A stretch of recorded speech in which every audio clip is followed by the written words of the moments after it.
so bad, my self-esteem been bad. Gotta keep on chugging. Ran through everything in front of me. Might smoke bed in heaven. Got a whole agenda. Can't aspire to get ahead, so bump that. It's no surrender. Got a dollar flipped up. I'm trying to get it in FT to get them when they're in hand and crypto. Learn how to fix that. I don't really hold out the books, but I'ma learn how to fix that. Some opportunities are never come unless you paying attention. So no, I can't miss that. Moving. MVP, I got the record. I might have to pro something. Big jumper worthy. They gon' have to retire my jersey early. Whole crew coming. Had to work something, cause I had nothing in my pocket. Yeah, I did all that. Big plans. Partners trying to make profits. Yeah, I did all that. Work, sweat, and tears breaking, even no wins. Yeah, I did all that. Had to make it happen. Putting hours in my practice. I did all that. Yeah, I can't take no loss. Yeah, I don't even know what it costs. I hit the ground, then it go off. Yeah, hit the ground, then it go off. Yeah, I can't take no loss. Yeah, I don't even know what it costs. Yeah, I hit the ground, then it go off. Yeah, hit the ground, then it go off. Yeah, run it. Ooh, I really feel it's my time. Think it's my year. Yeah, I really feel it's my time. Think it's my year. Yeah, I really feel it's my time. Think it's my year. Yeah, I really feel it's my time. Think it's my big dog walking big talk. Young veteran, living legend, bet I'm better than them. This is my ship. I'ma jack it like Letterman. Y'all better not let them in. They gon' rotate this, so I keep the pedaling. Started a chain. The cycle is heaven sent. This is from God, but I'm not your reverend. Not in the pulpit. I'm a pit bull in this element. Yeah, said you gon' pull up, then settle it. Yeah, I've been married to this hustle. This is my ring. Watch out, step in it. Yeah, and I ain't even got a yard, but I'ma get it here. Watch out, touchdown. Pulling plans out the clutch. Everybody getting crushed. The cut down is for us now. Have to work something, cause I had nothing in my pocket. Yeah, I did all that.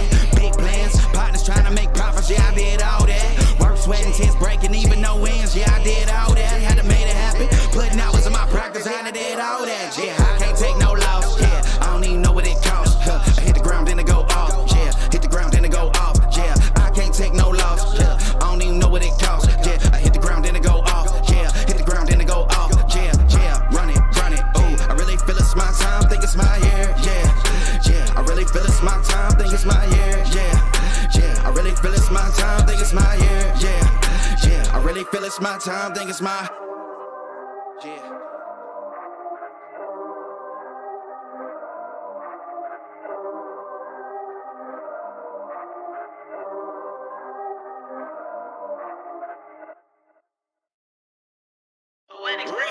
Run it, I can't take no loss. I don't even know what it costs. I hit the ground, then it go off. Yeah, hit the ground, then it go off. Yeah, I can't take no loss. I don't even know what it costs. Yeah, I hit the ground, then it go off. Yeah, hit the ground, then it go off. Yeah, run it. Ooh, I really feel it's my time. Think it's my year. Yeah, I really feel it's my time. Think it's my year. Yeah, I really feel it's my time. Think it's my year. Yeah, I really feel it's my time. Think it's my been ready.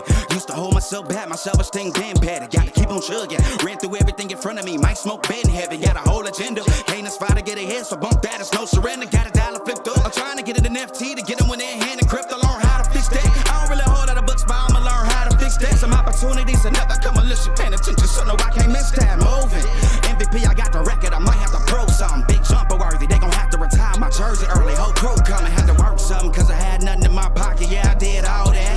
Big plans. Partners trying to make profits. Yeah, I did all that. Work, sweat, and tears breaking, even no wins. Yeah, I did all that. Had to make it happen. Putting hours in my practice. I did all that. Yeah, I can't take no loss. Yeah, I don't even know what it costs. I hit the ground, then it go off. Yeah, hit the ground, then it go off. Yeah, I can't take no loss. Yeah, I don't even know what it costs. Yeah, I hit the ground, then it go off. Yeah, hit the ground, then it go off. Yeah, run it. Ooh, I really feel it's my time. Think it's my year. Yeah, I really feel it's my time. Think it's my year. Yeah, I really feel it's my time. Think it's my year. Yeah, I really feel it's my time. Think it's my big dog walking big talk. Young veteran, living legend, bet I'm better than them. This is my ship. I'ma jack it like Letterman. Y'all better not let them in. They gon' rotate this, so I keep the pedaling. Started a chain. The cycle is heaven sent. This is from God, but I'm not your reverend. Not in the pulpit. I'm a pit bull in this element. Yeah, said you gon' pull up, then settle it. Yeah, I've been married to this hustle. This is my ring. Watch out, step in it. Yeah, and I ain't even got a yard, but I'ma get it here. Watch out, touchdown. Pulling plans out the clutch. Everybody getting crushed. The cut down is for us now. Have to work something, cause I had nothing in my pocket. Yeah, I did all that.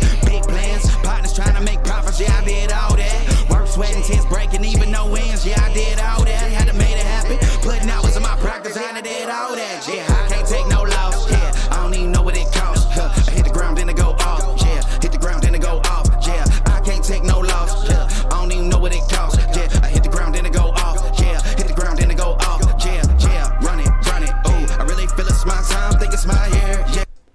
Welcome back to the Angry Man Podcast with Jason and Greg. Jay, what's going on with you? Chilling, man. Long night, man. Long damn night. Yeah, specifically a super long night for myself. I stayed up last night till 4:30 a.m. answering people and just kind of going through the comments and making sure I was addressing things that people were saying in the comment section, whether they were trolls or not. I still went in there and addressed it. But here's what I am going to do for today's show, Jay. I'm going to go ahead and lay out some ground rules for folks because I think some of this is honestly getting ridiculous. If you are an Errol Spence fan and you're in the building because that was a rough night and you need some loving, you need somebody to love on you.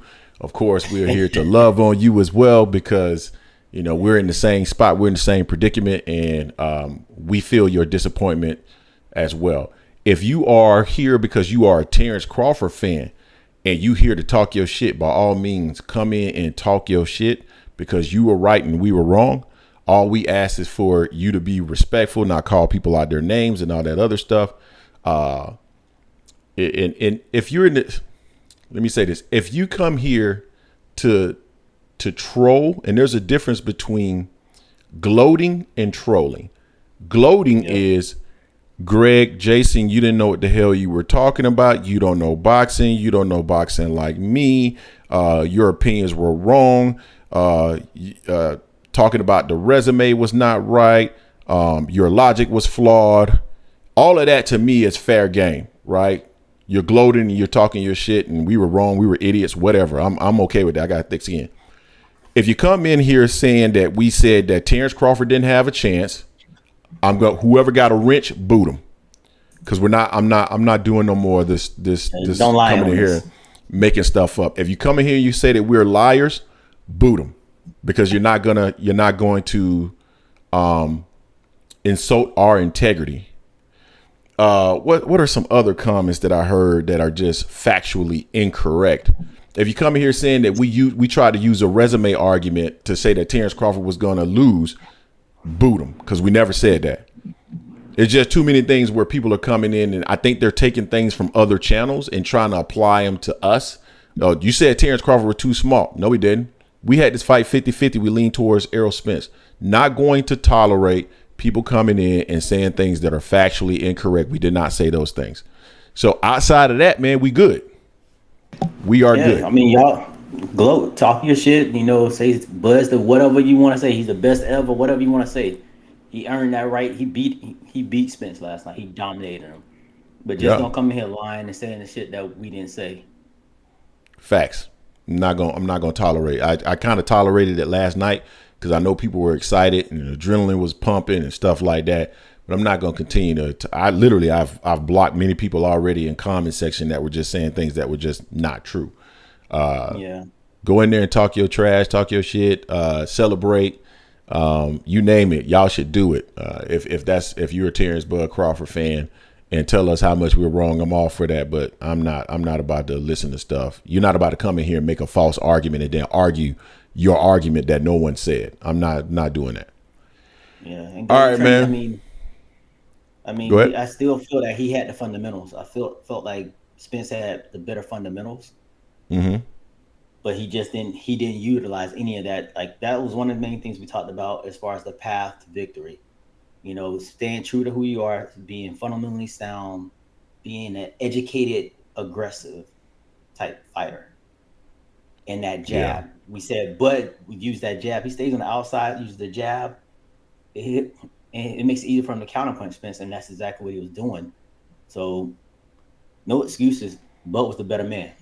We said any excuses. So don't come in, please. No one come on here saying that we gave him excuses. We never gave excuse for anything. From the get-go. Yeah. I just want to acknowledge Juice Lee. Easy work, retired Porter, did better. Horn did better. Jose Benavidez did better. Spence was washed like Cool Boy. Shake my head. I told y'all from the jump, it'll look easy. And it did, unfortunately. And Juice is absolutely right. There's been so many people in the comment section saying that I told you so, I told you so, I told you so. And I'm like, I don't know who the hell you are. I've never had a dialogue with you back and forth. Juice Lee is actually one of those people that I have had a dialogue with back and forth. So I know what he's saying is facts. So come in and talk your shit. So from my perspective, man, there's not a whole lot last night. There's one thing specifically that surprised me last night. It wasn't that Bud was able to jab with Spence. He was parrying Spence's jab a lot, and he was kind of slipping a little bit and blocking. They had to me they had about a similar reach, but Bud was getting his off and parrying or slightly slipping Spence's jab. Yeah, but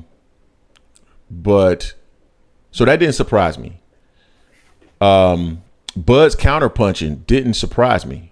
I always thought that could be a challenge for Errol. That didn't surprise me.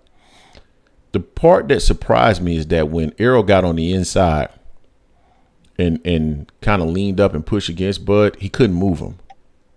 And that's the part that I found to be surprising, considering Bud came up from 135 pounds and Errol is a big welterweight. That part to me, I struggled to comprehend because once he got on the inside, I thought that's where Errol was going to have the opportunity to do his damage. And by the time he actually even did get on the inside, man, he had nothing on his punches, like nothing. So, and then a lot of that stuff, Terence was just catching with his elbows and stuff like that. So, once I saw that, second, I think it was third or fourth round where I said this fight is pretty much done, because in my opinion, Errol had to have been making ground at that point to get on the inside and start doing damage to Terence, and he had not done any damage to Terence whatsoever. And so because of that, I did not believe he had a chance to win at that point. And from there, it was pretty much target practice, honestly. I don't Errol's will was never broken. Errol kept fighting. His will wasn't broken, but he was going to get knocked out. That fight was going to end in a knockout if they didn't stop it. Yeah.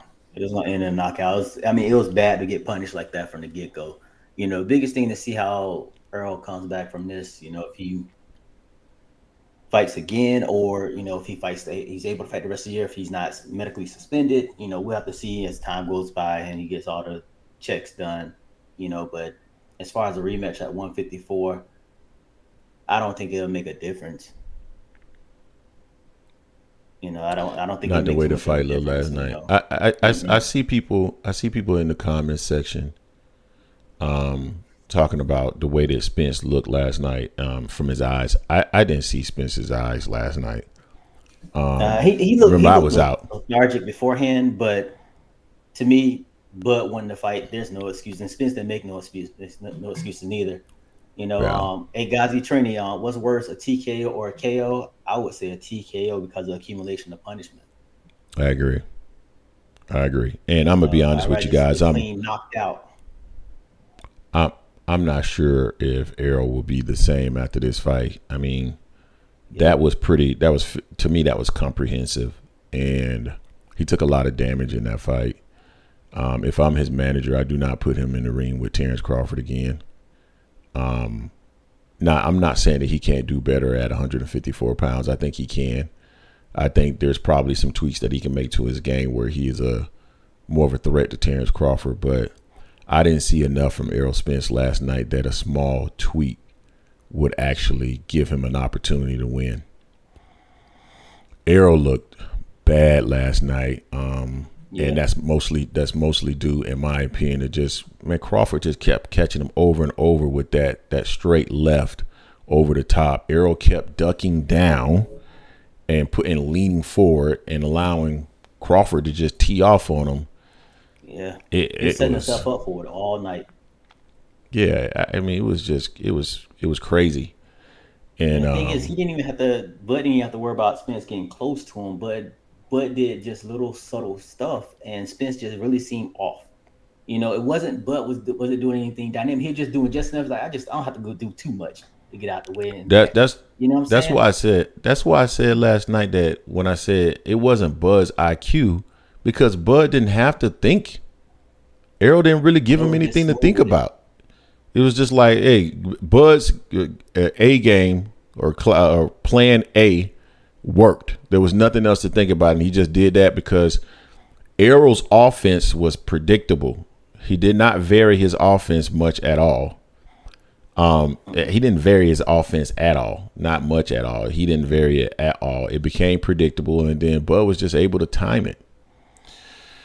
I mean, man. Even Bud at the end of the fight, Bud said the biggest thing they were worried about was Spence's jab. So he did simple stuff. He punched with him and slid. He had a slight reach advantage, so he punched with him and slid, paired Spence's jab, and Spence was not doing anything. You know, and Bud's jab was a powerful jab. I said it when we were doing the live last night. As soon as the first round, I was like, Bud's jab is fast as hell in his power. He's snapping his Spence head back. That's going to be a problem.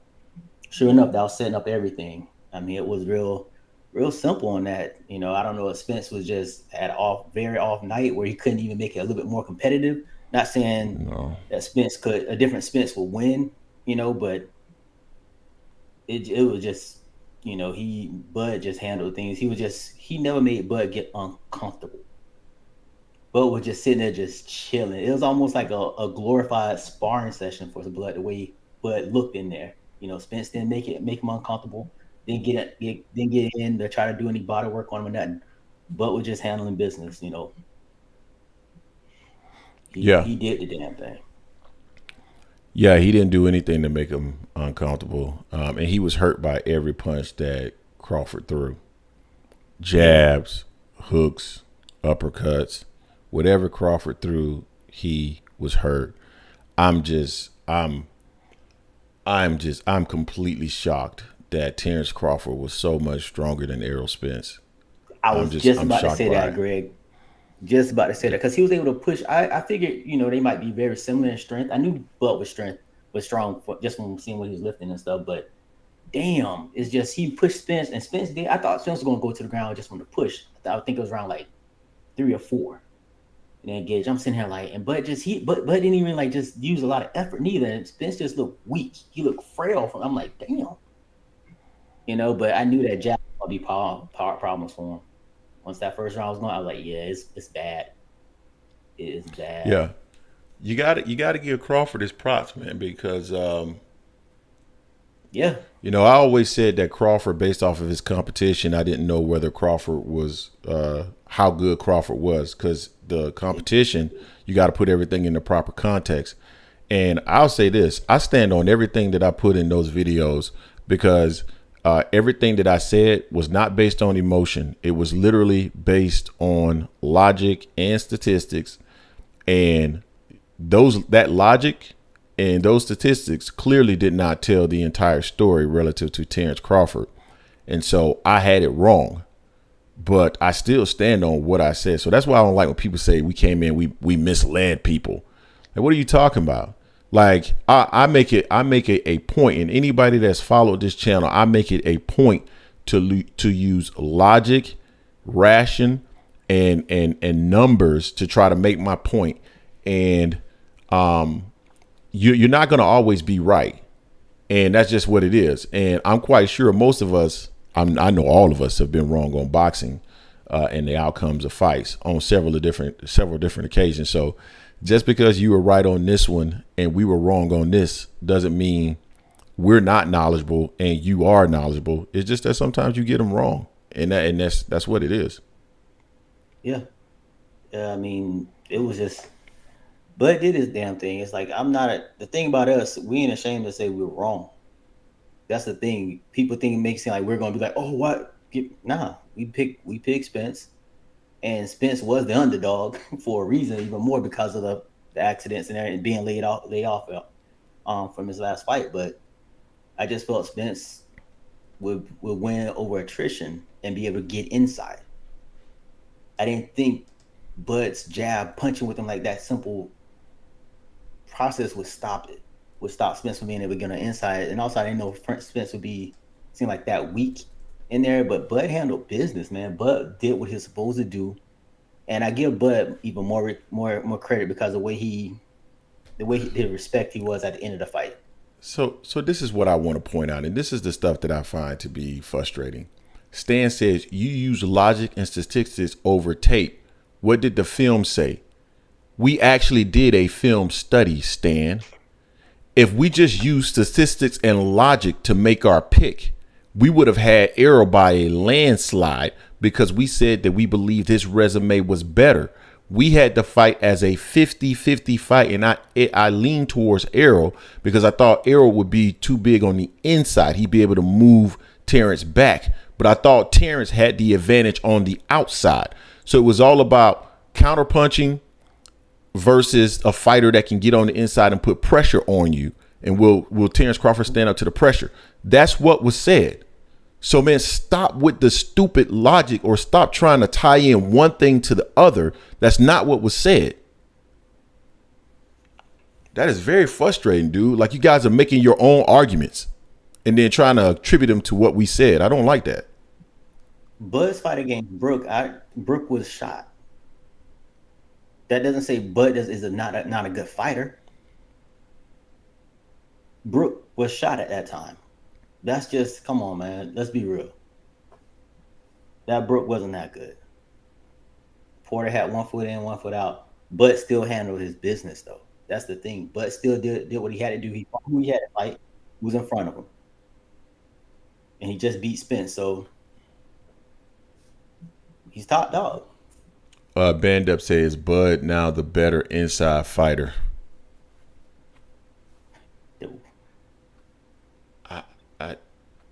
Boy, that's a hard question to answer because he was definitely the stronger fighter inside for sure. Yeah. I think once Spence realized he couldn't push him back, that was it. Yes, Bud resume is better, and that's a fair point, right? So, and Deuce Daly, you've been around. We've said for the longest that we don't know to what extent Terence Crawford is good, right? Because it's all about context, right? And when you look at some of the opponents that he had when he unified at 140, those guys went on to lose fights, and those fights were not quote unquote punishing. The fight last night was, but now you have to to me the resume conversation is really out the window because the two fighters have matched up, and the resume conversation was always about. For me, the resume conversation was always about. You can't boast up Terence and say that just because Terence has done this, he should get this from a business standpoint. It was more so linked to that. I never, and Jason never, tied it to the results of the fight. All you have to do is go look at the film breakdown and also hear some of the predictions in some of the videos, and you would know that. So when people come and they say whatever, it's like you're hearing what you want to hear, or you're making up an argument because you just want to come in and troll. And that's the kind of stuff that I'm not feeling. Yeah. Hey, Ghazi Trinity, we don't feel that there's a need for a rematch. No. Don't need because people might say like, well, some people may try to give leeway for Spence saying he looked weight drained. Okay, so Bud can be heavier too. So Bud at 154 might be worse than he was at 147 because he's not struggling to make the weight. He said he struggles to make it 147 as well. So I mean, I don't think there's a need for a rematch. Me, if I'm Spence, just me want my get back. Of course, anyone that's competitive, you're gonna want your get back. Me as a businessman, I'm telling you, nah, there's nothing in this fight last night that shows a rematch is worthy. Nah. None. Nah. I can't see a rematch being necessary for this fight. It was too one-sided, dog. Too one-sided. And if they do have a rematch at 154, I got Bud winning that fight, obviously, because of what he just proved last night. Even at 154, 147, it don't matter. Jay, I would love to see Bud in the ring with Boots. That's an interesting fight because again, styles make fights, and Boots is actually probably stylistically a better matchup versus Bud than Errol. As a matter of fact, based off of what we saw last night, Errol probably wouldn't match up that well with Boots either.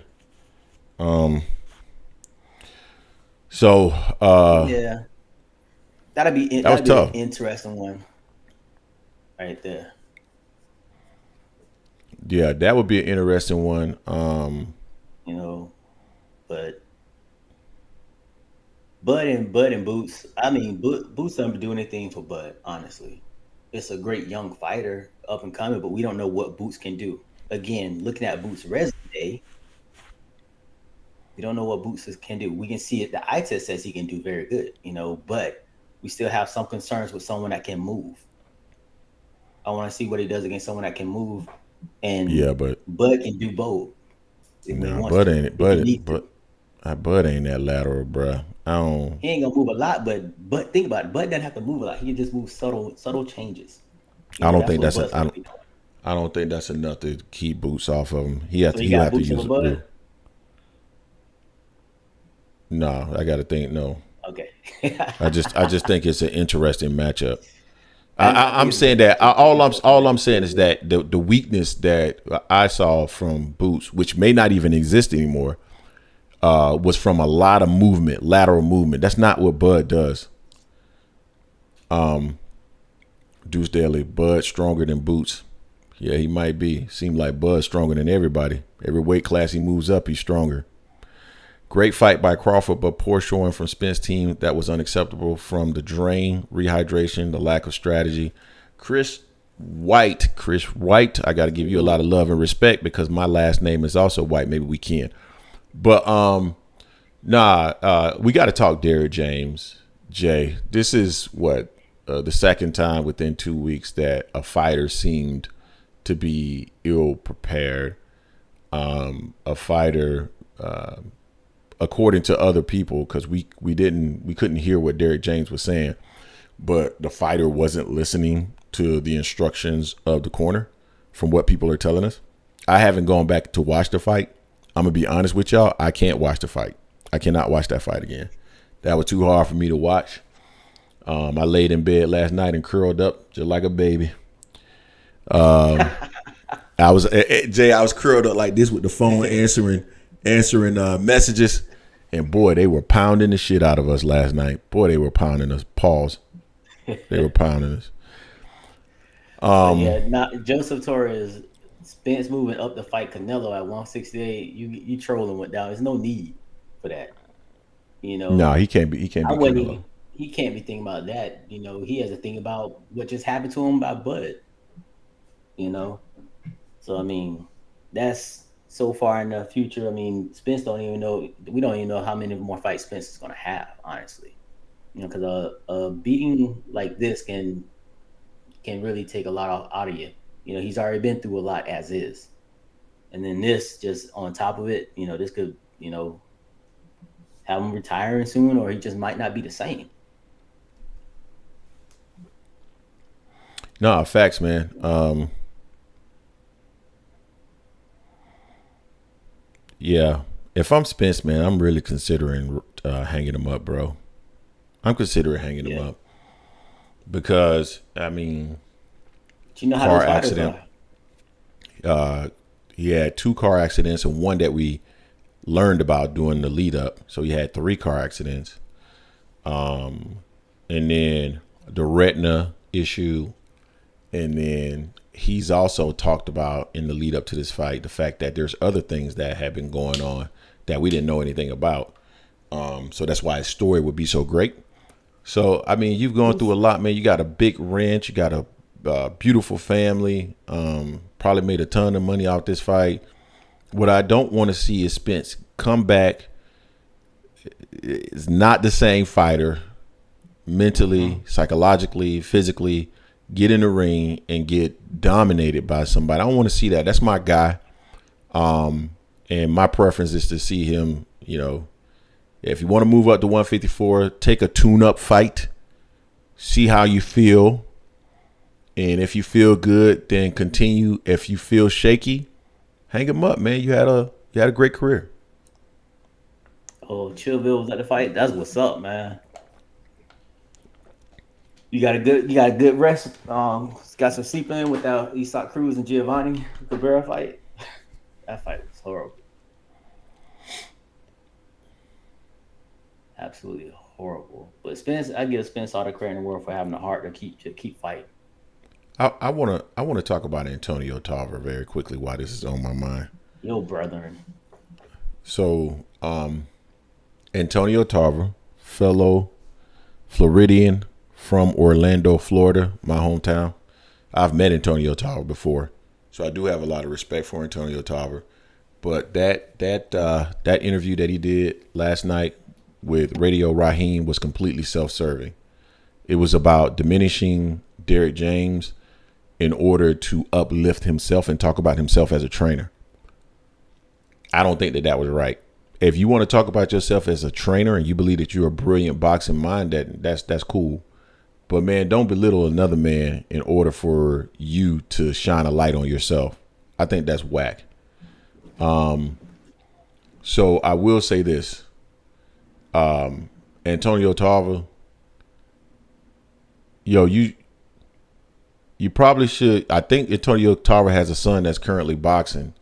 Let's see how he develops before we start talking about how all these other fighters need your services. That's how I feel about that. Yeah, that's true. But I'm not speaking on that. You know what's Ohio style interesting? lyrics. Yeah, everyone. Hey, hold on real quick. Can Yoda Skywalker, bro? I'm gonna give you one warning, bro. Everybody in here are men or women. You're gonna come in here. You're gonna address us as Greg or Jason, and we can have a boxing conversation. You can come here and tell us we wrong as much as you want to, but chill out with the clown emojis, or you're gonna get booted immediately.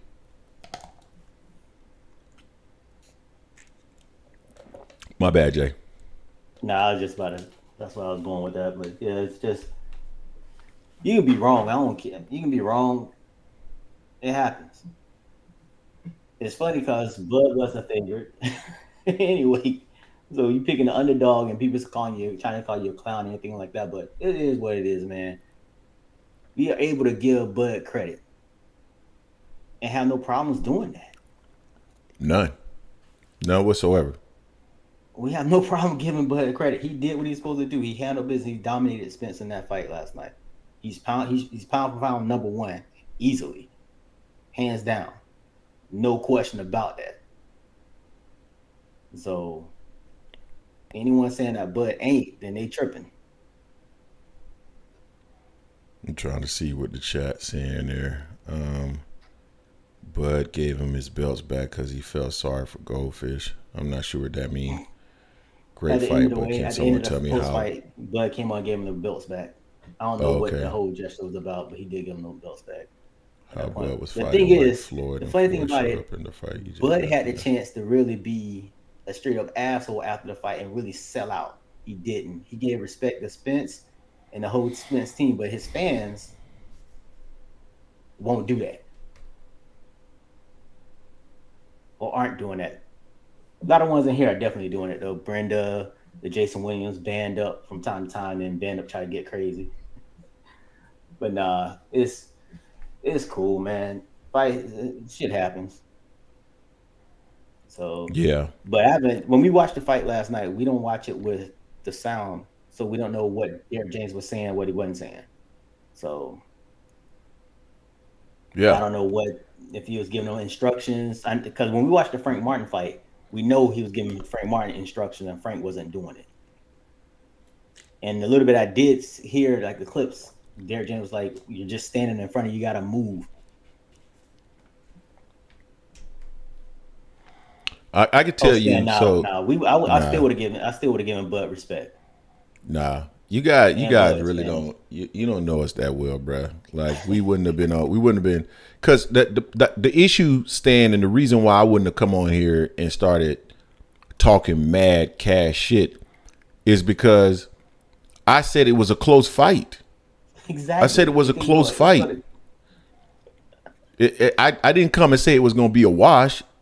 So me being that I said, it's a close fight, how can I come on here and then brag about no, man, we don't do stuff like that, bro. Yeah, it's just it's like that's why we came with the energy we came with. Like, we're not gonna take some of the bullshit because people have been lying saying that we said XYZ when we didn't. How can we say it's a 50 fight just because we side with Spence? how's that being that we're saying Bud doesn't have a chance? And we literally did a video saying the path to victory. And most of the stuff that we said about Bud, he utilized and Yeah, dominated Spence. but we don't know anything about boxing. We Yeah. don't know anything about boxing.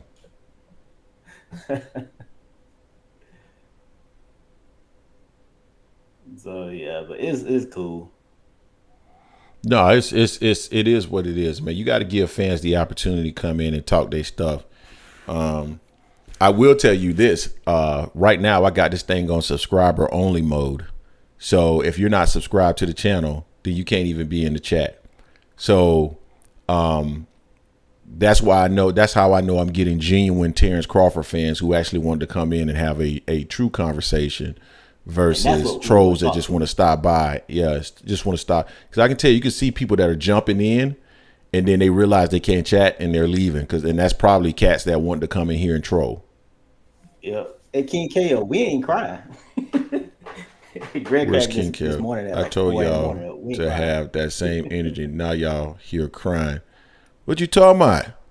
What energy can we have when our guy got beat like that? Yeah, I cried last night and this morning. He gonna cry when we get done too. Yeah, I cried. I ain't got no tear duct, so I can't cry. So You ain't got no knees either. But hey, man, at the end of the day, I'm gonna let you gotta accept. You gotta accept what ended up happening, and it was what it was, dog. Yeah. So I'm waiting to see Jason Williams in here. That Stan said, I ain't gonna lie, if Bud would have lost, I would have dropped a tear. Dog, man. Dog, that's the thing, Stan, is like when it's your guy, when it's your fighter,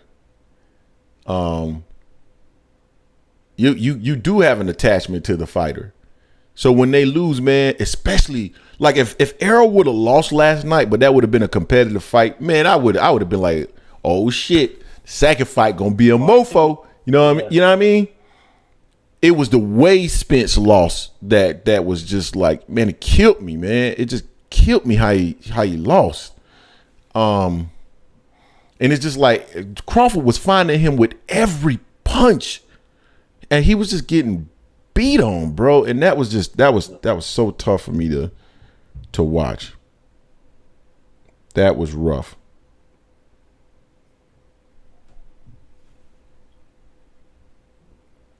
See, for me, with this fight here, with it being, I knew it was a 50-50 fight, and Spence being an underdog, it sucks because I wanted Spence to win. That's my guy. The fight that hurt me the most was Roy versus Tarver.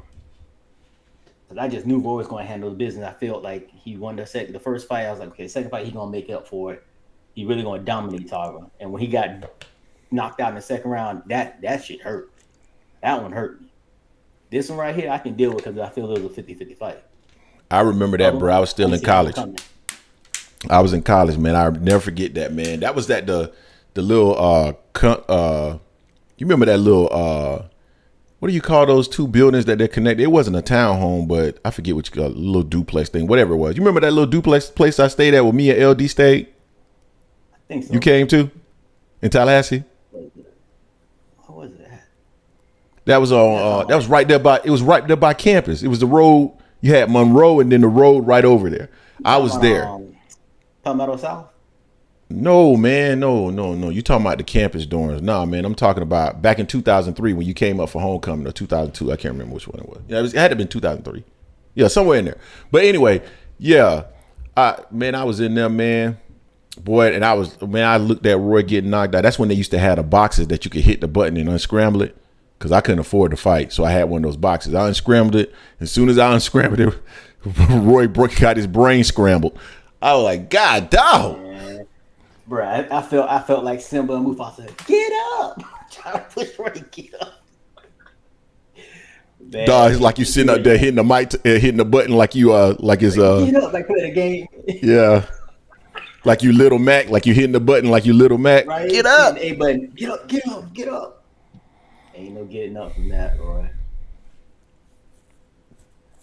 Ain't no getting up. Hold up, 40 dog read. You shouldn't watch the fight again, Greg, because I watched it a second time and it shocked me how badly Spence took a beating. Bro, I can't do it. Oh, I'm sorry. Let's get to Bruce Leroy. I haven't been this sick since Roy got KO'd. Did you already read this one? Nah, I was about to. Never I was already never talking seen about Roy. Bud look that good and display that much power. I'm totally shocked, man. I feel you. And then Chris White, the Roy Jones loss had me sad for 2 weeks straight. I was in high school, hurt. I feel you. I was like, a whole week just mad. Yeah, and then because that was in 2003, and I think the Glenn Johnson fight was in 2004, and he got when he got stressed in, I was like, they gotta, he needs to retire. Yeah, I'm like, damn. I'm like, Superman is done. Superman is completely done. Yeah, that's really Tarver's claim to fame too. That's really Tarver's claim to fame. Yeah, he beat Superman. So Deuce Daly, Bud, I do agree with you that Bud looked the same. There was nothing shocking to me about Bud other than the strength on the inside. He was literally pushing Errol off with his forearm, with one arm. I'm just like, Errol's a big welterweight. That was shocking, surprising to me. Yeah, Errol's a big welterweight, but he looked weak, and Bud making him look even weaker the way he was able to manhandle him in the ring. But did he look weak because he was weak, or did he look weak because Bud was manhandling him? I think both could be true. I think both could be true, but I want to see how Errol bounces back. I want to see, if there's hopefully there's no damage structurally to his face or anything like that. Hopefully it's just swelling. But I don't want to see a rematch at 154 or 147. He can fight someone else, probably Zoo, because Zoo was talking shit.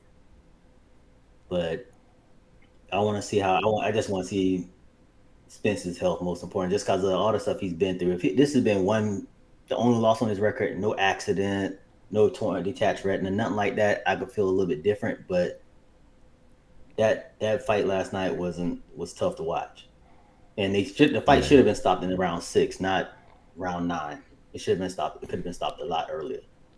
Yeah, Spence. I don't want to see Spence get hurt, man. I think he should consider retiring. I do. And this isn't an emotional response. It's everything that he's been through. Plus, that was a pretty definitive, serious loss last night where he took some punishment. With everything that has happened to his body, is it worth getting into the ring again? That's what I'm basing this off of. Not one loss. Yeah. It's everything that has occurred. Maybe it's time to wrap him up. Mr. Vegas, it's not emotional. It's everything that has happened to Spence's body since 2019 up until right now. It's not just the one loss. That's my concern. Yeah, it's the way he lost, the accumulation of what he's been through and the way he lost. Yeah. Yeah, I agree. If it's a different type of loss where he just got caught with something, got knocked out, or went to the distance, I feel completely different. But it's the way he lost, because these type of losses take a lot out of a fighter. Deuce Daly is asking. Spence said the same thing when he did the Ugas. He said about some other fights that fighters might not be in because of the beating they took, and he took a beating. Yeah, Deuce Daly asked a question: is Derrick James stretched too thin? I mean, maybe. Could be. I don't know. And Mr. Vegas, I hope he proves us wrong. If Spence proves us wrong, I'm cool with that. Oh, so I just don't. Mr. Vegas, I hope you can understand why we would be concerned and not want to see our guy get hurt, because he's made a lot of money and he got a family and he got kids, and I would like to see that man ride off into the sunset and enjoy his money and pass on that generational wealth to his family. Yeah. So I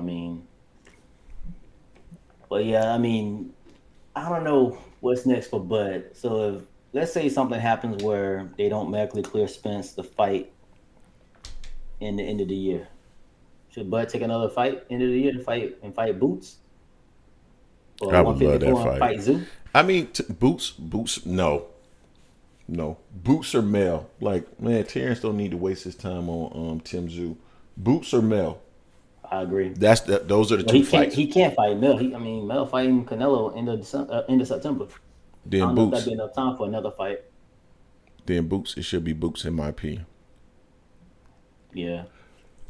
I'm sorry. Excuse me, I everybody. mean, at that point, Boot has potential, but again, we looked at his resume. His resume is his resume.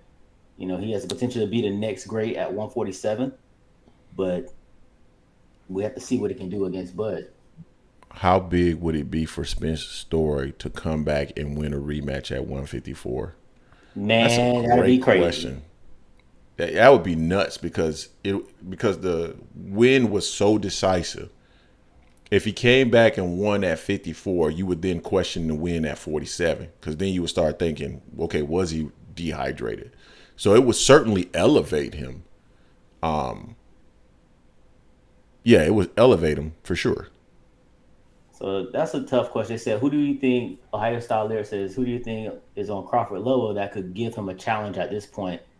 I mean, if Mel wasn't fighting Canelo, I think Mel would be interesting just because of he's mean. He's vicious as hell in there. Not saying he could beat Bud, Loses. but I'm not saying he could beat him. I'm not saying he could beat him, but I think it'd be kind of interesting just because of how hard Mel is in there. Mel is Nope. vicious, but Mel doesn't use his brain Same sometimes fight. in there as well. Same fight. So Same fight. I don't see Mel doing much better. Mel would, because 54 would be Mel's natural weight. So I'm going to take that back. I think Mel would do better than what we saw last night. But I think Crawford still beats him.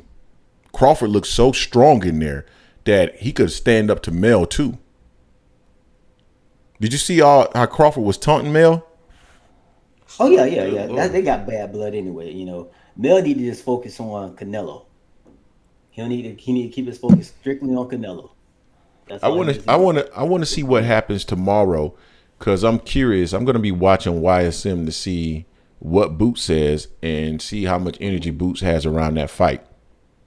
Yeah. Hey, Greg Manello said, if Virgil Ortiz is cleared to fight, you want to see your guy fight Crawford? Ortiz No. would get slaughtered, but Ass whooping.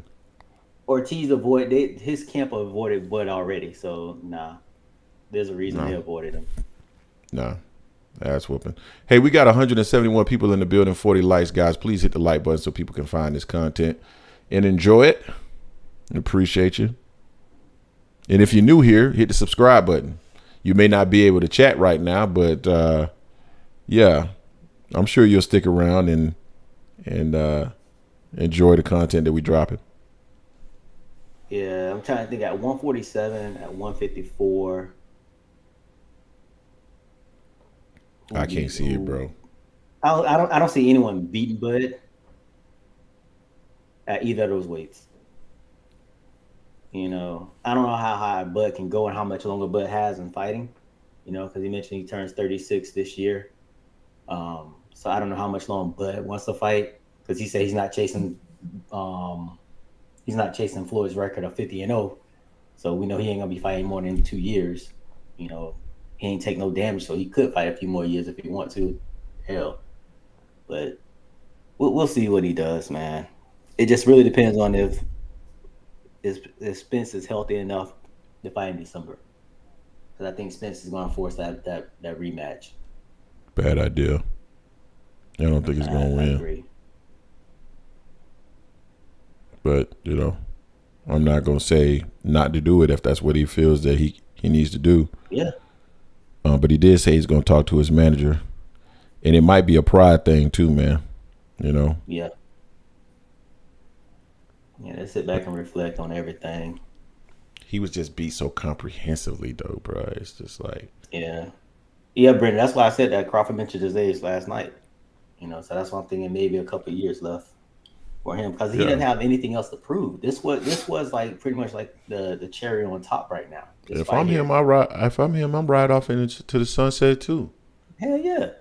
I'm riding off into the sunset, man. See y'all later Yep. with a big win. You talk all that mess, now look at you. What you talking about, Thomas Jones? Please Booby expand on billions. that.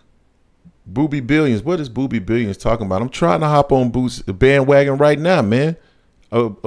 Boots. We need Boots and Crawford.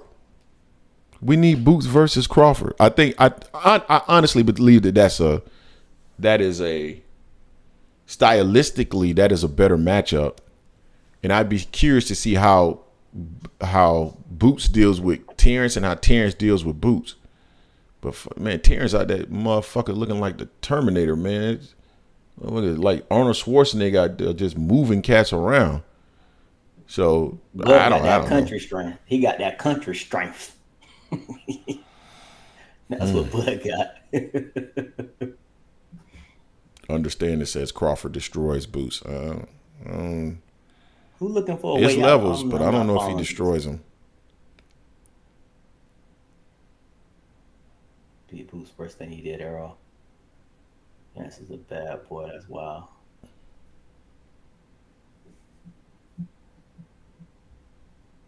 See, Brian, that's you ain't right, man. Mel White versus Letitia Crawford. Let's not put that in the atmosphere, man.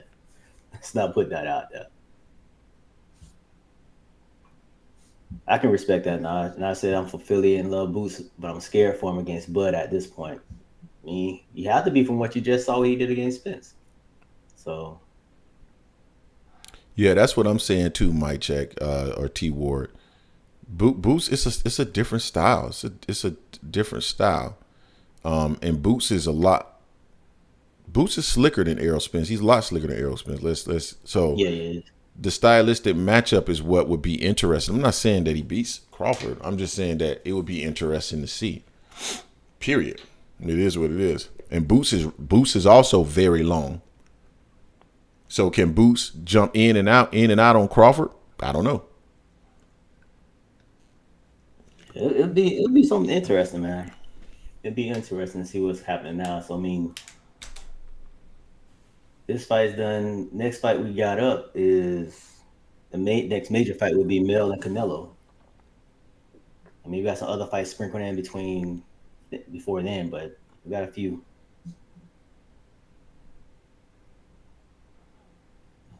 Yeah.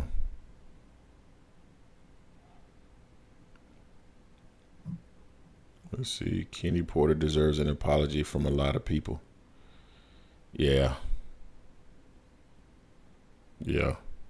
And I don't even think Sean was that bad as bad off as Errol was. Errol was getting beat pretty bad. Yeah. Started from the very beginning, that first round, that damn jab. I was like, oh shit, it's gonna be bad. I don't know, man. It might. You know who might end up being Terence Crawford next fight? Might be Keith Thurman.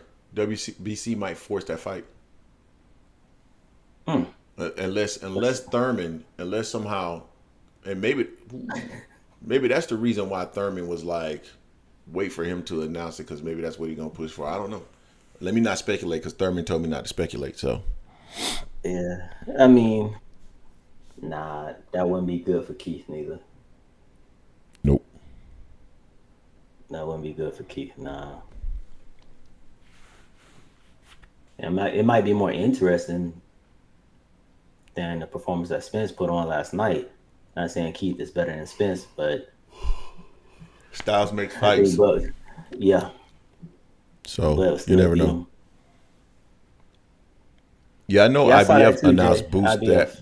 Yeah, I know they announced that Boots is mandatory, but right before they fought, the WBC had already mandated Keith Thurman to get the next opportunity. So I don't know why the IBF would trump what the WBC is saying. So I don't know. I don't know how it's going to end up You working know what I'm out. saying? No, yeah, like he said in the spaces the other day, he said he has some news coming up. Don't believe anything until he says it. So we'll see. Yeah, we'll see. Hey Jay, let's open up the phone lines for a little bit. I don't know if we're gonna run as long as we normally do, considering I did 2 hours earlier today. Yeah. But I do want to give people the opportunity to call in, so maybe we'll open up the lines for about 20 minutes or so, and maybe call this one a day. I'm sorry guys, but I'm extremely tired right now. I didn't get a lot of sleep. Probably only got like 2 hours of sleep, so I'm gassed. So Go ahead and call in, that. Jason. You said you want to be the first, man. Who Jason Yeah, Williams? with that now. Damn, I don't want to hear nothing from no damn Jason Williams, man. This is the Angry Man Podcast. You on with Jason and Greg? What's going on with you? What's going on, man? This is Tony, man. Like I said last week, I'm Texas bred, Texas fed. Still Team Spence, but man, we got torpedoed last night, and salute to Bud Crawford. There's nothing else I can say other than, look, I appreciate Spence for doing the best that he could do. He was still, like you said, Terence never took his will. It's just the skills. And bro, man, I'm just speechless, man. I don't know if y'all saw what I said, but I typed in. I said, man, my ass didn't get to bed till 7:00 this morning because I was like you, Greg. I was cuddled up. I don't know, bro. It was like I was watching the post-fight interviews, the comments. I had to go in. You got to hear what Tim Bradley had to say. I had to listen to all what because I knew everybody's gonna be with the "I told you so's" and stuff like that. But the thing of it is that, and I'll try to make this quick. But man, you know how you get a gut feeling right before the fight, and how your true instincts actually kick in. And honestly, man, I ain't gonna lie to you, man. Right before the fight, as the fight was getting ready to start, my gut instinct told me Crawford was going to win this, but my pride, because I'm Team Spence, wouldn't give into it. And what made me feel that way was because during the watching him in the dressing room, I was watching how reserved and cool and relaxed Spence is. And I know that's kind of his demeanor, but it was just something that was still just didn't seem right about his energy. And then when I looked at Crawford and I looked at his in the dressing room, I seen how stoic, and I just seen how he was just so laser focused. And then this may not have anything to do with the fight, but I'm an energy guy, dog. I'm an energy guy. And the way they came out, I didn't like the ring entrance for Spence. I'm Texas bred. I get it, from Texas. But that ring walk that Spence had, it didn't do much for me. But then when Terence came out with Eminem, you seen how that energy just popped up, and the whole energy just went. And to me, you need that you need that, all that energy to take into the ring. And then of course when Spence got in the ring, man, bro, all I can just say is that, look, I salute my boy for giving the best that he could do, but I'm with y'all, man. Rematch at 154. If that same Terence Crawford comes in at 154 like he just did, I'm sorry, my boy gonna get whitewashed again, and I believe he'll do the same to Jamel and everybody else. I just feel like, hey, the thing that really, really I had to be amazed out of that whole thing, even the press conference, was that everything that Terence Crawford said he was going to do, he did. And everything from the fact that he said, look, y'all say that he's too big. Y'all say that my resume is weak. Well, we going to find out. He said, also, I think yesterday was his mama's birthday, and I think Spud said, I'm not going to lose on my mama's birthday. I mean, everything this man done said, he fulfilled. Not only that, I got to listen to Bernie, got to listen to Bomac, I got to listen to his big mouth sister Letitia, and everybody basically talked their noise, and they fulfilled everything they said. So what it really, like I said, I'm Team Spence, but I got to give props where props is due. And all I can say is congratulations to Terence Crawford. I lost $300 on that. That may not seem like a much to people, but when you live in paycheck to paycheck like me, hey, man, I'm going to have to start putting in some goddamn overtime. You know what I'm saying? God dang. I got to put in some overtime. But, hey, man, y'all keep doing y'all thing. I just want to tell y'all, man, I feel just like y'all, man. But, hey, y'all didn't tell the people nothing wrong, man. Y'all didn't lie to the people. Y'all gave y'all opinion, and that's all we do. We give our opinions on what we thought that would be according to the numbers and all that stuff. But, man, hey, kudos to Terence Crawford. He definitely got my respect more so than ever. I've never doubted Terence. As I always said, he had a puncher's chance, but I wasn't expecting it to be a one-sided ass whooping. I thought that was going to be Spence doing that, not Crawford. And all I could do is salute the brother. And the way I see it, he's definitely number one pound for pound. And, hey, bro, nobody should be able to dispute that. Hey, y'all have a great day, man. All right, man. Appreciate you. No doubt. Have a good one. All right. Yeah, man, Edward, shout out to Jason. I respected your non-biased opinions. Edward Torres, I don't really care about what you have to say. I don't care. All that you dropping in there that you talking about, you respect Jason like you getting under my skin. Man, nobody cares about what you have to say, dude. So that's my response to you. Hey, you're on the Angry Man podcast with Jason and Greg. Who we got in the building? Adrian from LA. What's up, guys? What's going on with you, bro? What's up, Adrian? Well, great fight last night. I'm not going to take too much of your time. Great fight last night. As you guys know, I'm a big Boots fan. I'm pumped up for this, man. Hopefully Boots will get his shot. Bud definitely beat the hell out of Spence. I was really shocked at that. But there was Spence. But when Spence came in the ring, his energy didn't look right. There was just something about him that didn't look right, But hey, man, but kudos to Bud. Bud did his job. He beat the hell out of Spence straight up. I'm going to bring up the little thing that happened in the background against Caleb Plant knocked the hell out of Jamal in the face. And then a little while later, didn't Jamal's ex-wife, whatever, or his wife get the crap beat out of her by Jamal's old lady or something like that? I mean, what's going on with that crap, man? That family's just going to bits, man. Yeah, I don't know what's going on with them, man. I don't know. I don't know. Jay, you got anything to say on that? I just know just when I've seen Maul just going through a lot personally, with his wife or baby mom, whatever she is. They just need to get it together. I just try to wish him the best. Send him positive. True. You're right. You're right. True, man. That's a marriage. You're right. It's true. So, what do you guys? Do you think that Boots will get his shot or what, man? Because man, I love me some Boots, man. And Boots is a way different animal than Spence is, man. I don't know if Spence was overhyped. I don't know what it was, but Boots is a way different animal, man. Way different guy, man. What do you think about that fight, man? If it can possibly happen or what? I don't think that's gonna fight. It's gonna happen. I don't think. Nah. I don't think Crawford is. Why would? I mean, Crawford don't need to. Crawford said that he's struggling at 147. So I mean, Boots is not. To me, Boots is not big enough name or has a big enough resume for Crawford to stick around when he said he was struggling. It's hard for him to make 147. I mean, right now, Bud can fight whoever he wants. Honestly, he has the option now to pick and fight whoever he wants if he wants to fight the rest of the remainder of this year.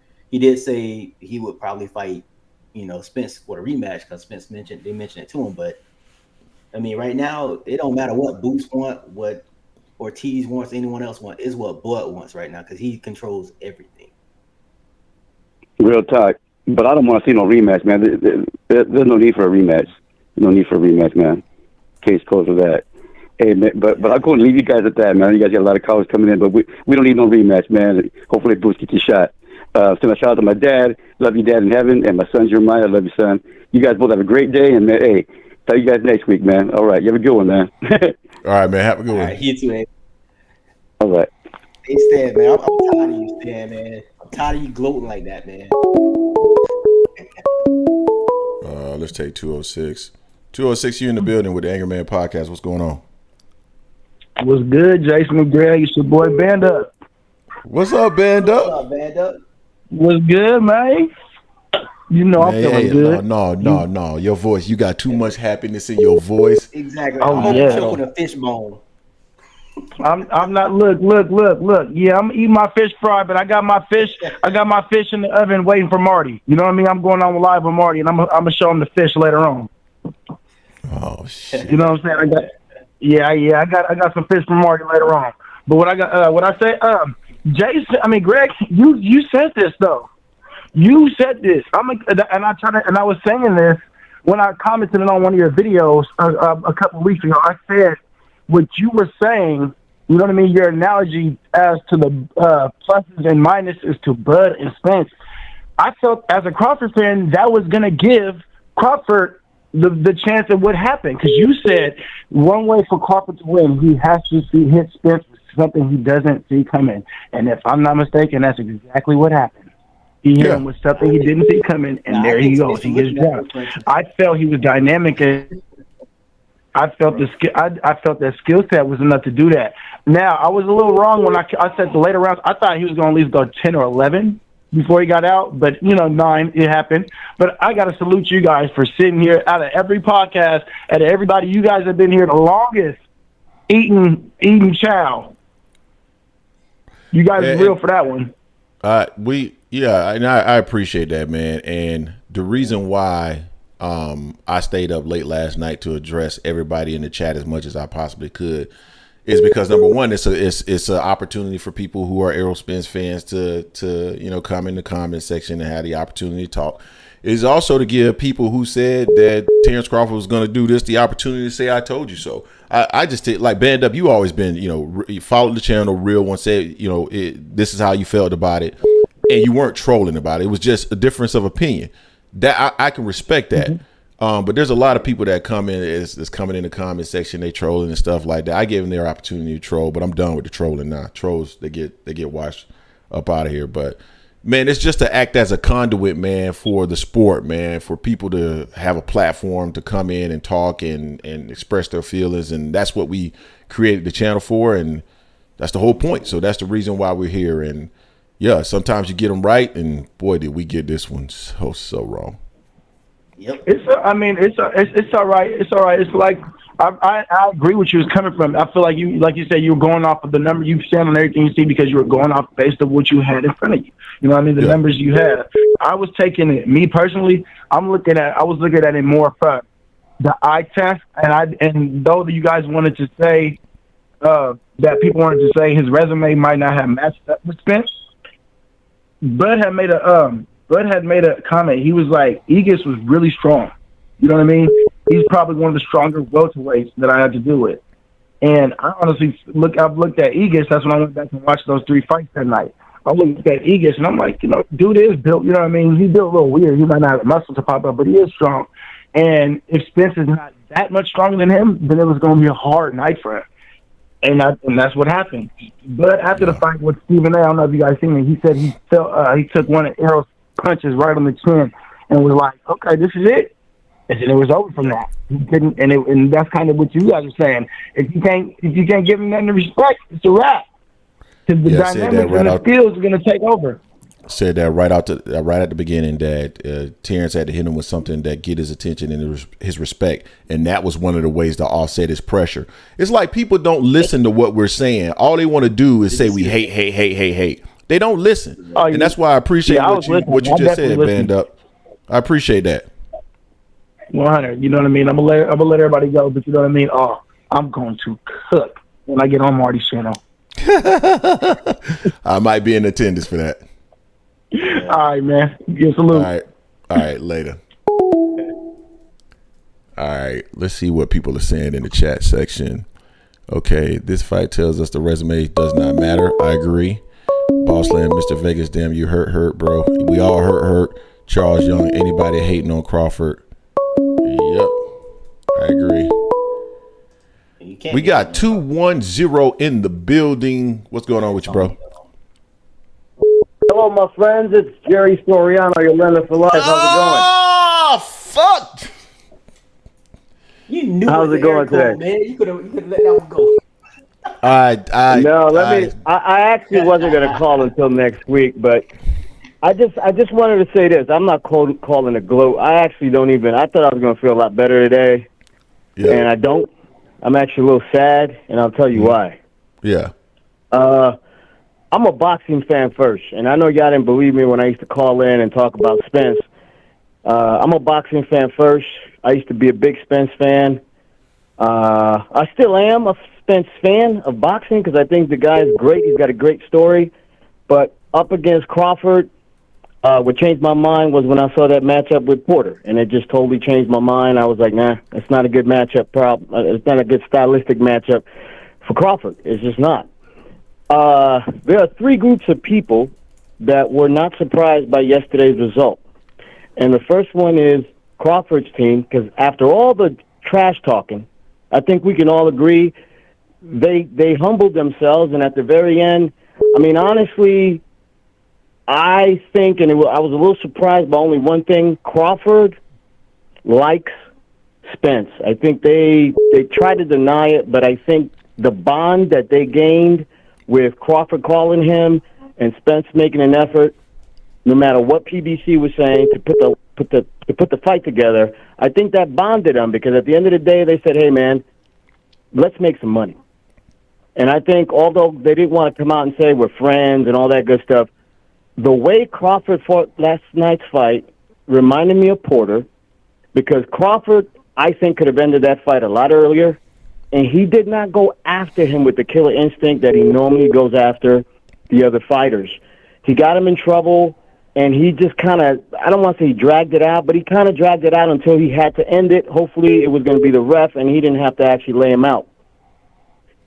And I think Crawford's team was appreciative. They were more relieved that finally we got the opportunity to put all the critics to rest, and we already knew what was going to happen. The PBC also knew what was going to happen. And I know I don't want to get into that, but like I said, this is not about fans. This is, to me, more about the business of boxing, because Spence, it was a pawn of the game, and so was Crawford. Crawford was blackballed for many years, not only by PBC, but also by Top Rank. If y'all remember, Arum came out straight and said, hey, we don't want you fighting Pacquiao. That's not going to be a good fight. Okay? And then with the PBC, which they hold all the cards for the welterweights, Crawford didn't have a choice. And the new duck was just lowballing. Spence all along thought that, hey, man, Crawford is just difficult to deal with. And so the new duck became, lowballing. So Crawford was the other pawn in the game that over the last 18 months suffered character assassination by YouTube, and that was the new media, was YouTube, where they were calling him a duck. And, that's what kind of got me more on the Crawford train, because I'm like, man, this dude he lives his life right. He eats, drinks, poops, boxing. Why do people hate on this guy? Until I realized that it was all propaganda, because they wanted to paint the picture that Crawford was just too difficult to deal with, and negotiations was just too difficult, knowing all along the PBC really did not want that fight. They did not want that fight because they knew styles make fights. And so when they were talking about, hey, Spence is a media creation, let me tell you what they were really talking about, because Bomac couldn't really put it into sensible words. And it only makes sense because PBC had control of the welterweight division. Porter and Kell Brook was the first one that was outside PBC. But Porter, Ugas, and Garcia, some of these fighters, none of them could prevent the opposition that would expose Spence's weaknesses. Spence's weaknesses are very simple. He cannot fight someone that's agile. He cannot fight someone that's quicker than him and can punch with precision. And so all along they were building him to be this really strong and this Terminator. And I knew, number one, as soon as the bell rings, they're going to realize very quick that he is not stronger than Crawford. If you remember my calls were like, man, listen, to me, this is a bad style matchup for Spence. A bad style matchup. And number one, if Derek James is just thinking they're going to come in there and bulldoze Crawford, I'm like, the first round, you're going to realize that you're going to need a plan B. And what happened? There was no plan B. Crawford came in, took away, basically disarmed Spence. Because everybody's talking about what the hell was wrong with Spence. What was wrong with Spence is that he got disarmed, was basically left naked on the stage to fight on his own with no credible advice from Derek James, but just, hey, you know, you got to, I mean, I don't even know what he was telling Spence. None of it was working. So your average fan is looking at Spence going, man, he didn't look right. He didn't look right. Number one, I don't think Spence has ever gotten a beating like that ever in his life. So when people were talking about he doesn't have the strength, he didn't look this, he was getting hit with stuff he ain't never been hit with in his, I know for his professional career for sure. I don't know about sparring or perhaps his amateur career, but he ain't never been hit like that. The guy was in shock. So you're not going to look as strong as the fight moves on. He was weakened. But the problem is that everything everybody was talking about that was, and I'm sorry, Greg, if you're talking, I can't really hear you. But no, I'm not. Everything that everyone was talking about that were Spence's strengths, defensive responsibility, his jab, his persistence, his body work, none of that was going to work versus Crawford. And the only fans, because there's fans in here that are going to be, we knew it. No, you only knew it if you knew that stylistically Spence was going to have a hard time. Now, for the fans that are saying he was weight drained, no. He was not weight drained. Matter of fact, Crawford looked worse than he did. He hired a professional dietitian that actually had him, if you're talking about timeline, had him perfect. You know, Spence came in, his face looked full.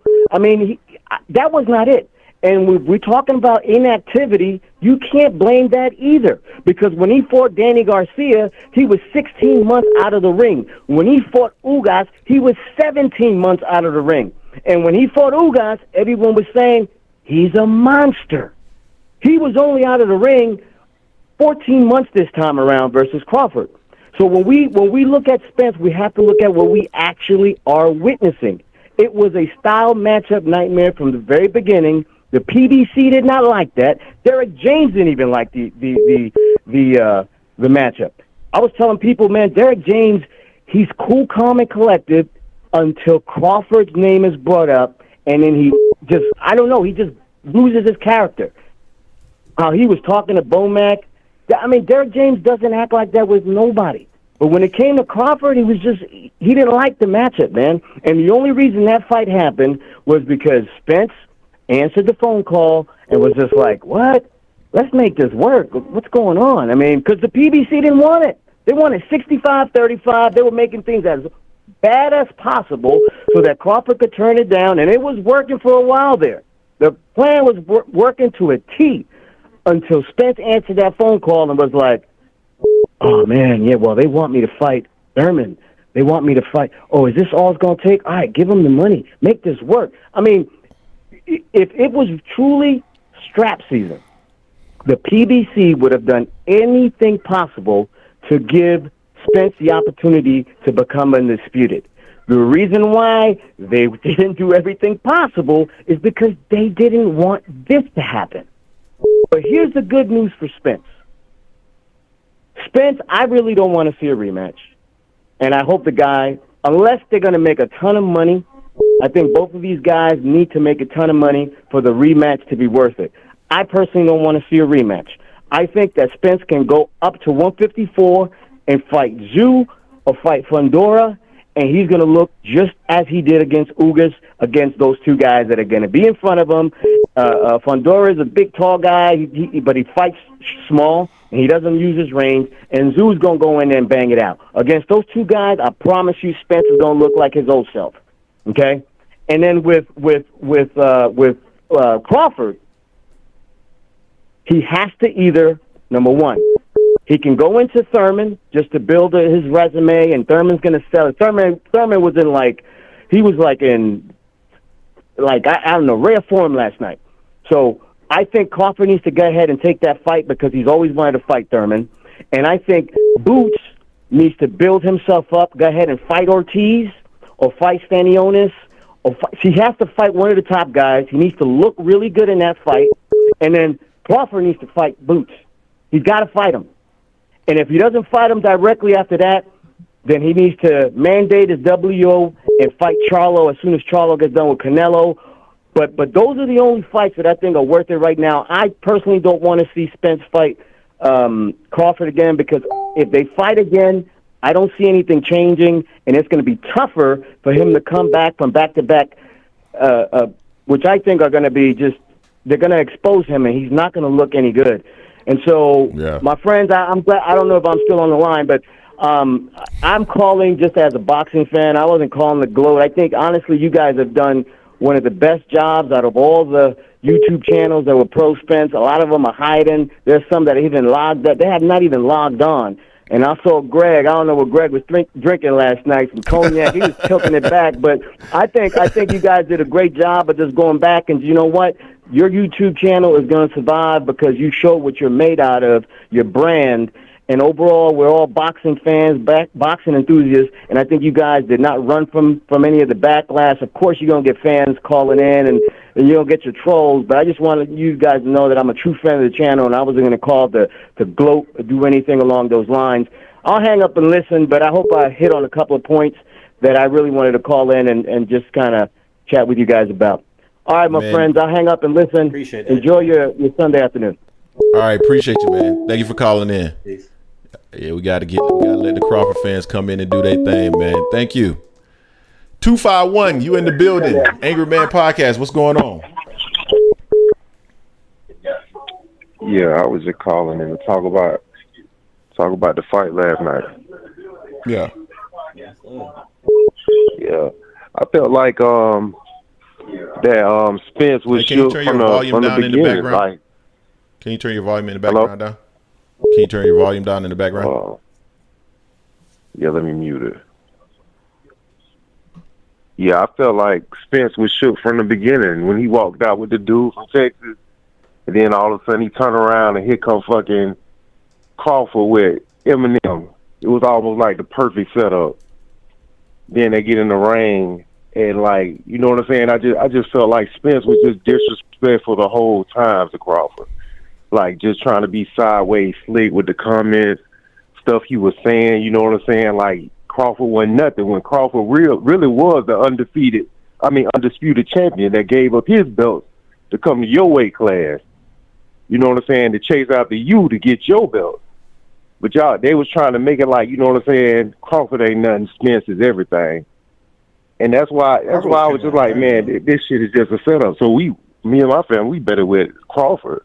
Because we knew we was just like, man, this man finna knock his ass out. He too flat-footed. He don't move around. All he do is just attack you with body shots. And just so happened exactly what we was at.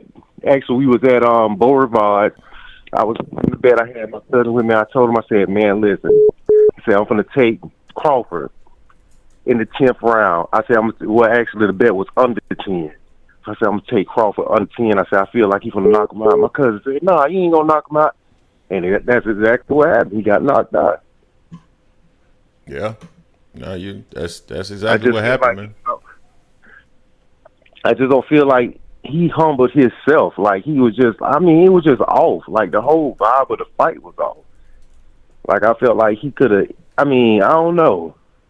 He just underestimated Crawford. And then, like everybody saying, the rematch, it ain't really no reason for no rematch. This man won one round. One round. How you win one round? You hit this man 33 times in a whole fight. And if that referee wouldn't have came in and stopped the fight, then that man would have been in a hospital. Yeah, it was a bad loss. It was definitely a bad loss. Yeah. Yeah, but I just wanted to call in and give my opinion. I feel like after this, you know what I'm saying? Like, I think he should go after Charlo. I think he should just go through that whole camp. I really, you know what I'm saying? I respect Spence. I respect the Charlos and whatever like that. But out of all the camps you see in boxing, it's always them talking like they better than everybody. It's nobody else better than them. But that's all I wanted to say. Well, I appreciate you for calling in, man. Thank you. All right. All right, later. 770. You in the building with the Angry Man Podcast. What's going on with you? What's up, bro? This is Bruce Leroy, man. What's going on with you, Bruce Leroy? Oh my God, I'm sicker than y'all. Y'all think y'all sick? I'm sick, bro. I am sick. I ain't been hurt like this in a minute. I had to go out after the fight. I was gonna go home, but I'm like, man, I can't go home. I gotta hit a club up or something, let off some steam. I hit my brother up. He like, man, I can't even go to sleep. He said he couldn't even get to sleep. I was just sick, bro. I was just sick. I just could not believe what I was watching. Yeah, it was tough. I ain't never seen Bud look like that. The power on his jab. He knocked Errol down with a jab, bro, and it hurt him. Yeah. It wasn't like he just knocked him off balance. Errol was hurt. Yeah. Yeah. Did you see his legs when he got back up? When he was trying to get back up? Yeah, he was. And he had to retreat. Yeah. I'm like, I thought I was in the Twilight Zone. I'm like, wait a minute, what's going on? Yeah. I guess Bud is just stronger than what I thought. Yeah, he was hurting him with jabs. Hurt Errol. Yeah, and every one of those jabs seemed like they were stinging and hurting him too. Every punch he threw was hurting Errol. Every punch he threw was hurting Errol. I didn't even think he could knock Errol down with a power shot. That was the reason I had Errol winning the fight. I thought they were going to get in there and trade, and it was going to be a good fight. But I thought Errol's chin and durability was going to be the factor to win him the fight. I thought that he would be able to take what Bud could give much better than Bud could take what he would give him. Yeah. And it was just the total opposite. I was so shocked. I just don't even know what I watched last night. That just looked really crazy. I was like, wow, I can't believe this. I don't even think we got an opportunity to see if Bud could take what Errol had, because Errol couldn't really land any of his work. And by the time Errol got to round 4, Errol had nothing. Like with the stuff that he was throwing to the body, the stuff he was throwing to the body was just weak. Like he had nothing, bruh. No, it was all on. Errol hit him though with a left hook. It was a wild one, but it was a left hook he threw, and it hit Bud behind the ear. And he hurt Bud a little bit, and Bud did a little dance. Nobody else saw that, huh? His legs got a little wobble. That was in round 3. Was that round 3? I want to say round yeah, I've seen a couple. Round 2, and that's Go ahead, I'm sorry. I gave Errol round 3. Yeah, I seen a couple Spence fans jump up right away when he landed that punch, and I heard the crowd react. Because Bud's legs looked a little, they did a little dance a little bit. But it didn't hurt him, but it hurt him enough. And Errol didn't even jump on him. Yeah. He just stood there and looked at him. But let me just say something right quick, man. I cannot take whoever that dude was, not the guy that just got on, that was on before me, but the one before him. I cannot take these guys steadily saying that people was running from Bud and trying to blackball him and all this garbage. Can y'all please stop with that narrative? Please. A 65-35 split was very reasonable for what Bud brought to the table. That's just business. It had nothing to do with them trying to stop or stall the fight. Yeah, I disagree with that narrative as well. I've always disagreed with that narrative. The business side of it is what Bud brought, and I think there was a lot of difficulties in dealing with Bud. His own promoter at Top Rank said as much. That's not a fallacy, but right, it is exactly. But they just got to come on and talk crap about everything now to make it seem like they was right about everything. Everything he said about the fight, cool. I agree with you. Bud ended up being stronger than what we thought. And Spence might have underestimated his power. You know what I'm saying? I think he might have done that. But everything about the business side, please stop with that. Like, please. I can't take that. I don't know if that was as hard for y'all to listen to as it was for me, but when dude was talking, I was just like, oh, my God. Here we go. Man, I'm gonna be honest with you. Everything that everybody is saying in regards to how this fight shaped up is hard to hear right now. All of it is. So, but yeah, I mean, we're here for it because, You got to stick to your because we guns, talked stay our in your mess. square. You know, so Hey, I'm It is getting what hit it up is. from every which way, and I got to go back to work on Monday. Oh my God. it's gonna be terrible. Can you now think about Yeah, this though, guys? It's been we did our live stream from what, Jason, from 9:30 to like 1:32 last night.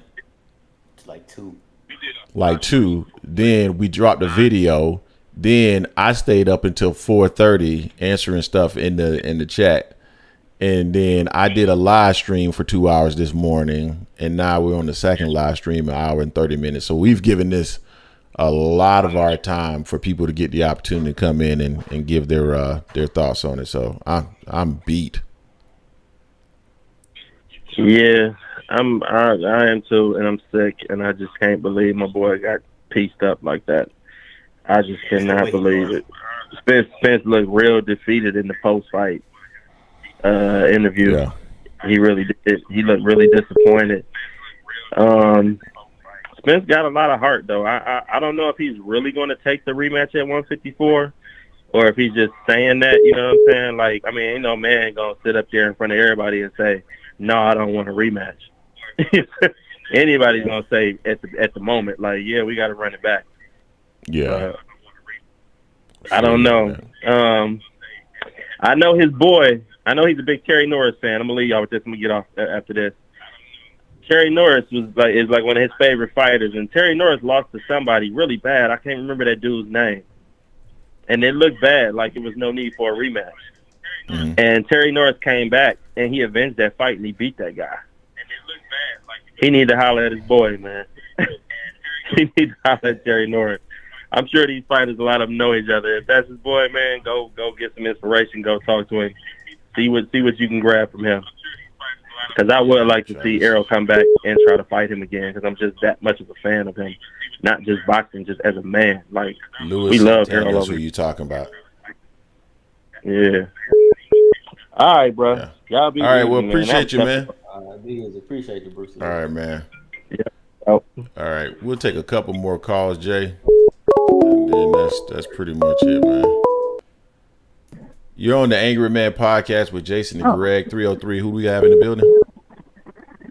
Hey, yo, what up, Jason and Greg? This is Benaiah. I'm in Denver. Yo, what's going on? And what's going on? Oh, not much. Thanks for. I'm glad I was able to get in. I was just gonna say, I just wanted to call you guys and just say, like, I was riding with y'all. I was riding with Spence.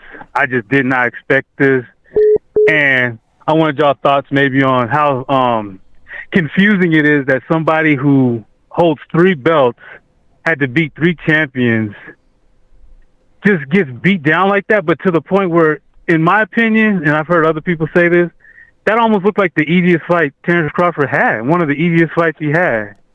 And I'm like, I don't know, man, that's confusing to me. Like, how did you collect those 3 belts and then not have nothing for Crawford? Like, you know what I'm saying? Am I making sense? Like, no, it makes perfect sense to me.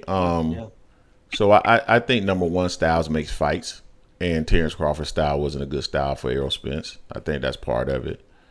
Okay. Outside of that, man, I'm gonna be honest with you. I thought it was Errol Spence's destiny to become undisputed, just because of everything that happened and everything he went through. And bro, I thought the same way. Like, and I can be honest in saying that I think that partially affected my my decision to pick Spence. But I always said it was a 50-50 fight. But you did. I thought it was his destiny for everything he did. Sorry. No, go ahead. No, I was saying I did think, I felt like, okay, this is Spence's time. I did. It just seemed like, and then Crawford was making funny moves, like going and fighting Avanesian. I was like, that was weird to me.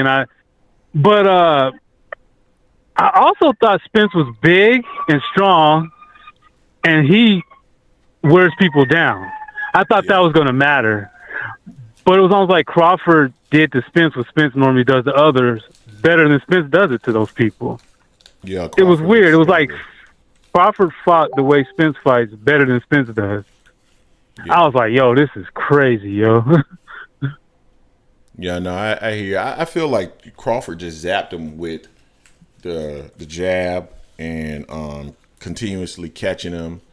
And I think Spence got to a point where probably round 3 or 4, he realized probably even earlier than that, maybe even round 2, that, oh man, this is going to be really, really difficult.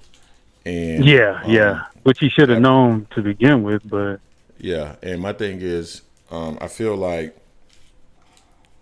what had normally worked for Spence, which was to do more of the same and just try to do it better, it didn't work, and he needed to move to a different game plan, and that's where I think he really failed, because Errol can do more than what I saw last night, but I have often seen Errol not utilize certain tactics and tools that he has, like varying his jab, like using feints, like he did that with Sean Porter. And that's where, when people start to point the finger at Derrick James, that's why I don't have a problem with that, because it's like Spence has more in his toolbox than what he had what he showed last night that would have made that a more competitive fight.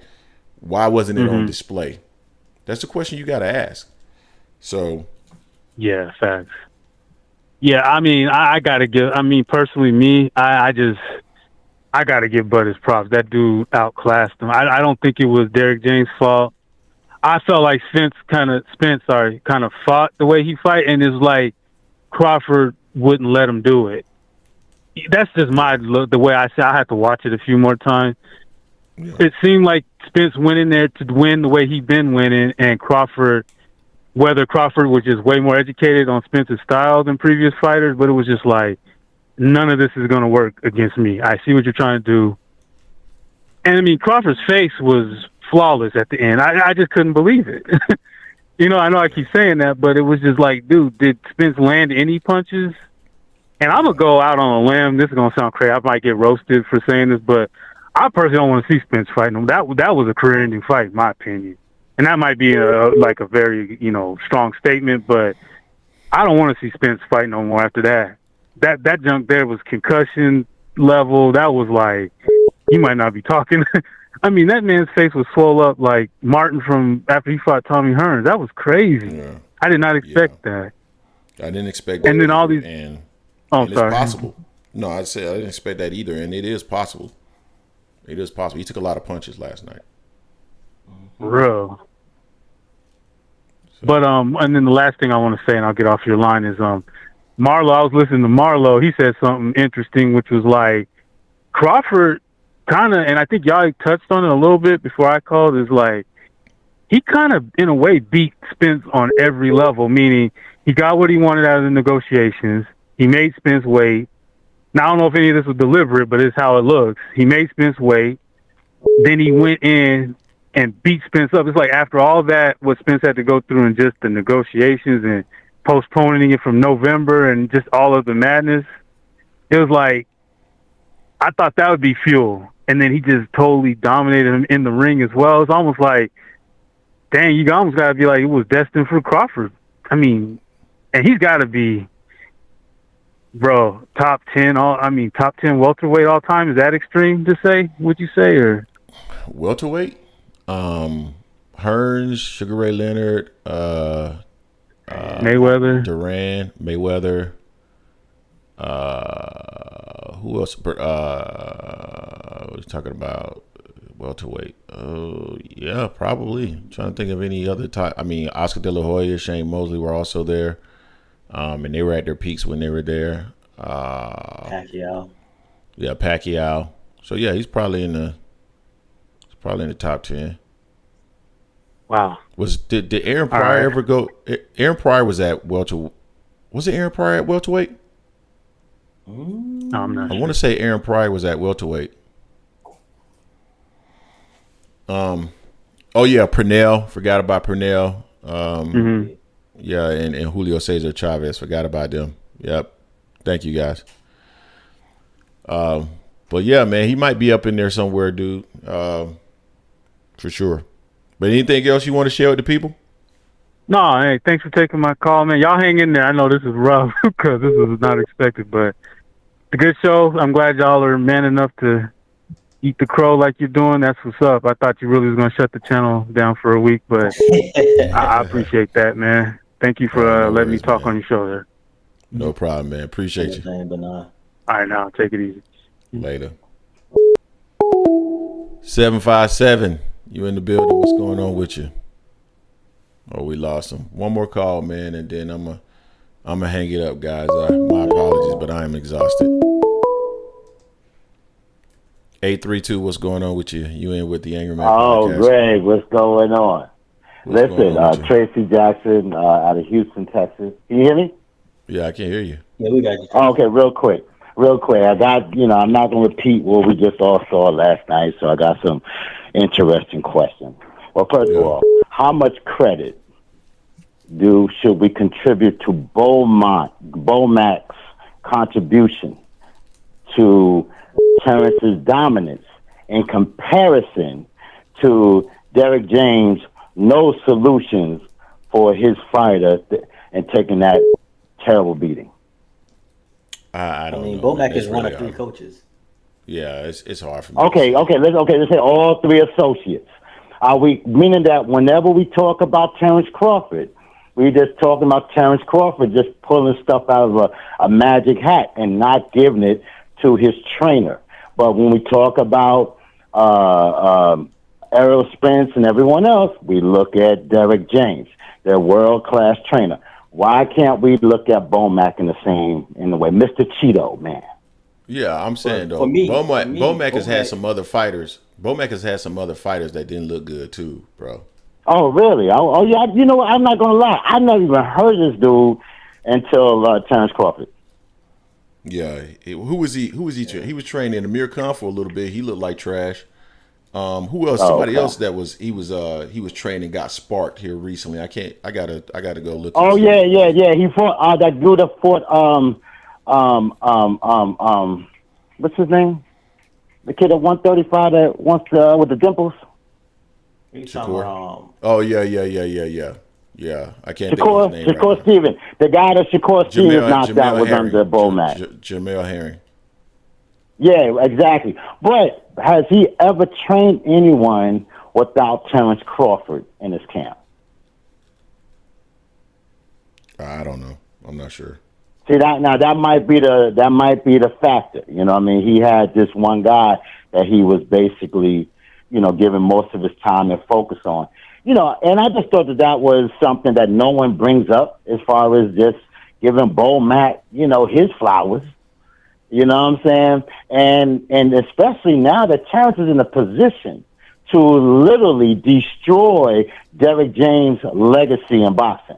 If he beats Jamel Charlo, if he gets a chance to go up there and solidify 3 undisputed divisions, he will literally make Derek James look media made. And also PBC look media made.